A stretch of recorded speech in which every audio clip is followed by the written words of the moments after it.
مجھے ایک صاحب نے سوال پوچھا، کہنے لگے میلاد کس کو منانا چاہیے؟ میں نے کہا اس بیٹی کو منانا چاہیے میلاد جو زندہ ہوتی تھی تو دفن کر دیا جاتا تھا، پر میرے رسول نے فرمایا اب جو بیٹی پالے گا نا میں اس کا بازو پکڑ کے جنت میں ساتھ لے کے جاؤں گا۔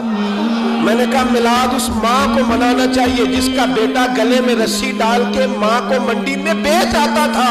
میرے مصطفیٰ کریم نے فرمایا جنت 7 آسمانے کے اوپر سدرۃ المنتہا کے پاس تھی، پر میں نے وہاں سے کھینچ کے لا کے ماں کے قدموں کے نیچے رکھ دیا۔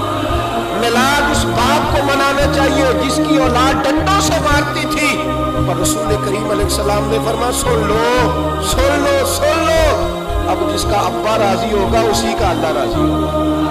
میں نے کہا میلاد اس غریب کو منانا چاہیے جو بھینس کی طرح بکری کی طرح منڈی میں بکتا تھا، پر مصطفیٰ نے کالے رنگ والے حبشی غلام کو سینے سے لگا کے کہا غریبوں کو چھوٹا نہ سمجھنا، میں اللہ کا رسول جب جنت میں جاؤں گا تو آگے بھی غریب ہوں گے، پیچھے بھی غریب ہوں گے، دائیں بھی غریب ہوں گے، بائیں بھی غریب ہوں گے۔